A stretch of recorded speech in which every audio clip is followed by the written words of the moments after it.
The context of our gospel text of today is that Jesus is speaking with the crowds. And even as he speaks, he receives a message to say that his mother and family are waiting outside for him. When Jesus responds, he responds by saying who his true family is and who is really related to him. Jesus is not refuting the fact that there are relations by blood and that it is his mother who has given him birth. However, when he talks about familial relationships, he goes beyond merely blood relations to doing the will of God. In other words, anyone who, like Jesus, focuses on doing the will of God is a brother and a sister of Jesus.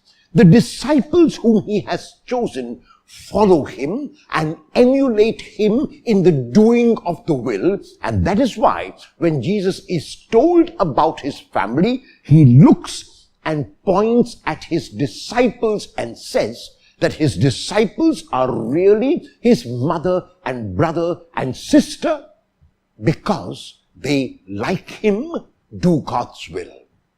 This does not mean that his mother who gave him birth, his blood mother Mary, was not doing God's will. As a matter of fact, she is the epitome of one who constantly does God's will. She is the model of what it means to respond to God totally and unconditionally, holding nothing back.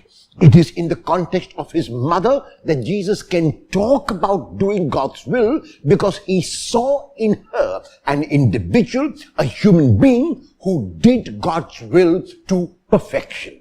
And the question is, what is God's will for me today?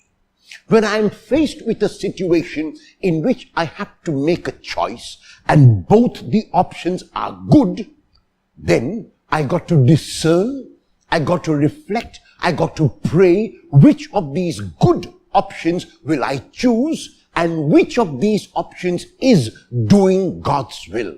If after my discernment, if after my reflection, if after my prayer, one of them is giving me greater tranquility, greater serenity, greater inner peace and joy, then I will choose that, and that is what it means to do God's will. In other situations, after I have done everything that is required of me, after I have left no stone unturned, after I have done my best, and still the event doesn't occur according to my expectations, then I regard what has happened as God's will for me, and I accept that will. This is the challenge of Jesus today, and this is how one can be related to Jesus, by doing and accepting God's will. Will I, like Jesus, do God's will constantly, no matter how difficult it might be at times?